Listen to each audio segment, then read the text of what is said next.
Double engine double engine double engine. किसी भी राज्य में जब चुनाव हो तो प्रधानमंत्री मोदी की जुबान से आपने ये डबल इंजन का नारा खूब सुना होगा।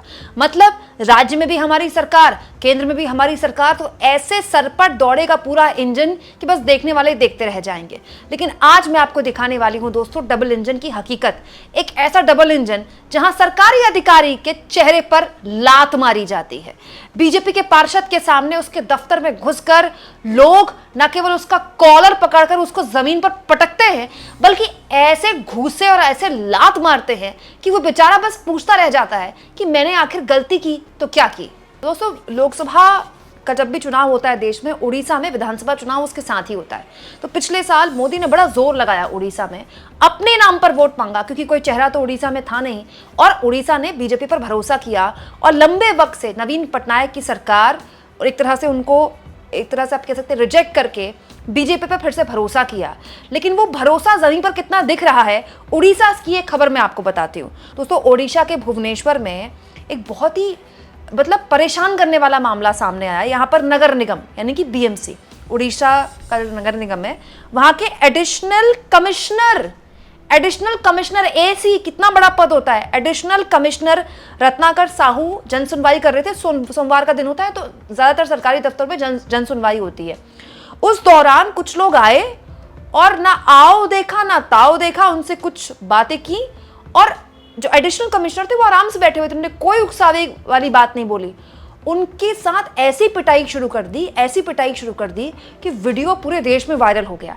हालत ये हो गई दोस्तों कि एडिशनल कमिश्नर को जमीन पर पटक दिया गया, उनको लात घूसे मारे गए, बकायदा उनके चेहरे पर लात मारने वाला ये वीडियो अब डबल इंजन सरकार के मुंह पर तमाचा मार रहा। साहू को उनके दफ्तर के बाहर घसीटते हुए दिखाई देंगे।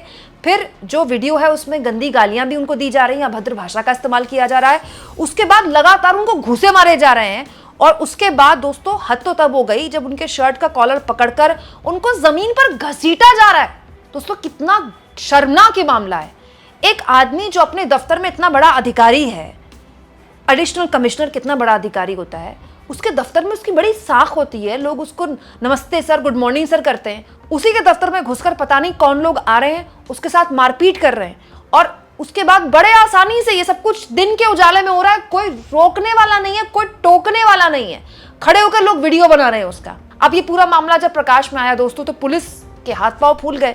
पुलिस ने 3 लोगों को इस मामले में गिरफ्तार कर लिया है।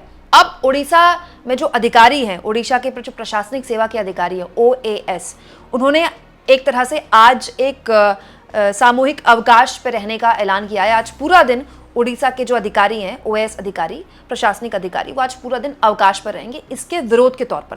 क्योंकि भाई एक एडिशनल कमिश्नर के साथ हो सकता है तो फिर किसी के साथ भी हो सकता है, वो भी उसके दफ्तर में।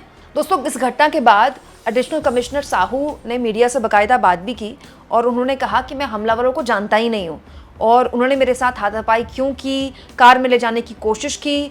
मतलब एक तरह से वो जो लोग थे वो न केवल साहू के साथ उन्होंने बदसलूकी की, उनके साथ मारपीट की उनके अपने दफ्तर में, बल्कि उनको गाड़ी में ले जाने की भी कोशिश कर रहे थे। पता नहीं कहाँ ले जाते, ये तो हद ही हो गई। अब इन लोगों पर FIR दर्ज करा दी गई है। और तो और दोस्तों, जो BMC के अधिकारी हैं म्युनिसिपल कॉर्पोरेशन के, उन्होंने धरना प्रदर्शन भी शुरू कर दिया है अपने ही दफ्तर में। भाई जब दफ्तर के इतने बड़े अधिकारी के साथ घसीट कर लात घूसों वाली मारपीट हो सकती है तो एक आम अधिकारी तो डरेगा ही। अब दोस्तों, बीजेपी की पूरी डबल इंजन सरकार, इसके बाद प्रश्न चिन्ह उन पर लग गया। क्यों? क्योंकि नवीन पटनायक जो ओडिशा के पूर्व मुख्यमंत्री हैं, उन्होंने ये आरोप लगा दिए कि ये सब कुछ बीजेपी के पार्षद की मौजूदगी में हो रहा था। बीजेपी के पार्षद, सत्ताधारी दल के पार्षद वहां पर मौजूद थे जब ये सब कुछ हो रहा था। सत्ताधारी दल के पार्षद ने ना तो रोका ना उनको टोका। ये सबसे गंभीर बात है जो इस पूरे मामले में निकल कर आई है। नवीन पटनायक, उड़ीसा के पूर्व मुख्यमंत्री, क्या कह रहे हैं सुनिए। वो कहते हैं, मैं ये वीडियो देखकर पूरी तरह से स्तब्ध हूं। आज Shri Ratnakar Sahu, OAS additional commissioner, BMC जो अतिरिक्त सचिव रैंक के वरिष्ठ अधिकारी हैं, उनके ऑफिस में घसीटा गया उन्हें। एक भाजपा पार्षद के सामने उन पर बेरहमी से लात घूसों से हमला किया गया, जो कथित तौर पर एक पराजित भाजपा विधायक उम्मीदवार से जुड़े हुए थे। इससे भी ज्यादा भयानक यह है कि यह घटना दिन दहाड़े राजधानी भुवनेश्वर के बीचों बीच हुई, जब एक वरिष्ठ अधिकारी अपने कार्यालय में लोगों की शिकायतें सुन रहा था। मैं मुख्यमंत्री मोहन जी से अनुरोध करता हूं कि वो न केवल उन लोगों के खिलाफ तत्काल कार्रवाई करें जिन्होंने इस शर्मनाक हमले की साजिश को अंजाम दिया। अधिकारी अपनी एफआईआर में जिन लोगों का नाम ले चुके हैं, उन्होंने अपराधियों की तरह उनके साथ व्यवहार किया। अगर एक वरिष्ठ अधिकारी अपने ऑफिस में सुरक्षित नहीं, तो आम नागरिक सरकार से किस तरह की कानून व्यवस्था की उम्मीद कर सकते हैं? मैं केवल यही उम्मीद करता हूं कि श्री मांझी अपनी सरकार में विश्वास बहाल करने के लिए तत्काल कार्रवाई करने का निर्देश दें और इस जघन्य कृत्य को पूर्व राज्यपाल के बेटे द्वारा एक अधिकारी पर हमले की तरह दंडित होने से नहीं बचाएंगे। ओडिशा के लोग इसे माफ नहीं करेंगे। वहीं कांग्रेस पार्टी की तरफ से इस मुद्दे पर मोदी को निशाने पर लिया है और ये फोटोज शेयर करते हुए सुप्रिया चुनेत ने कहा है, जैसा कि सोचा था ये लफंगा भी मोदी जी का करीबी निकला। भुवनेश्वर के गुंडे बीजेपी पार्षद अबरूपा राउत जीवन, जिसने भुवनेश्वर नगर निगम के अतिरिक्त आयुक्त रत्नाकर साहू को पीटा, उसे भी प्रधानमंत्री मोदी जी और अध्यक्ष नड्डा जी का वरदहस्त प्राप्त है। दोस्तों, ये जो अधिकारी लोग होते हैं ना, अब देखिए हम अपने सिस्टम पर भ्रष्ट होने के आरोप लगाते हैं, कहते हैं कि सब अधिकारी कुछ नहीं करते हैं, लेकिन ये अधिकारी हमारे सिस्टम का अभिन्न हिस्सा है।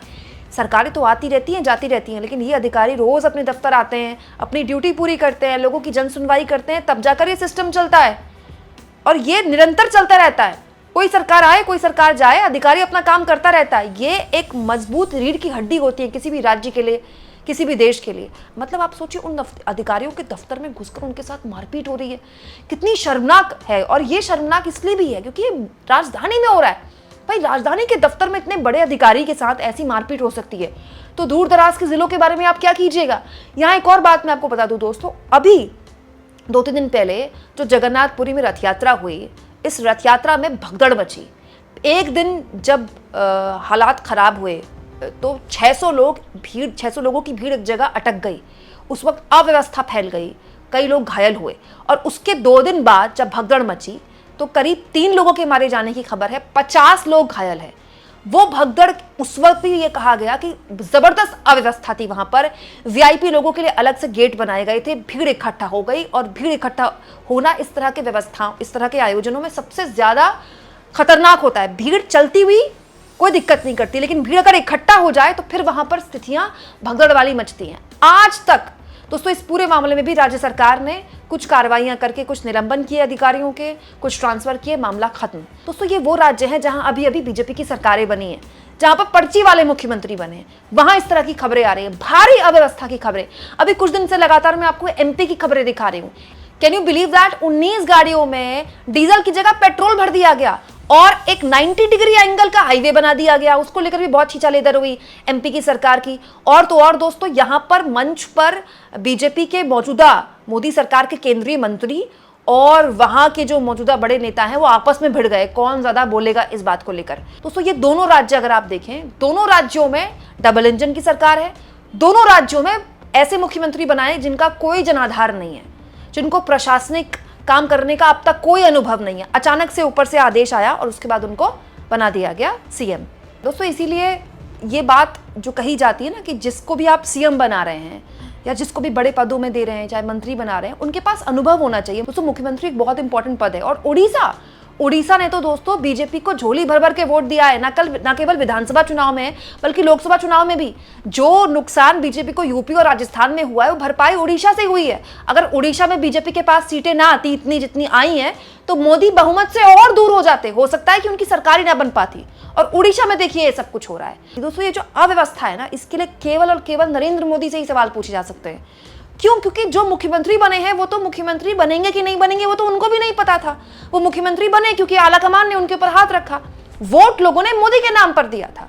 आप इस मुद्दे पर क्या सोचते हैं? कमेंट बॉक्स में जरूर लिखें और जितना हो सके दोस्तों चैनल को शेयर करें, सब्सक्राइब करें और थैंक्स और ज्वाइन, ये 2 ऑप्शन है जिसके जरिए आर्थिक तौर पर भी अगर आप चाहें तो चैनल की हाथ मजबूत कर सकते हैं।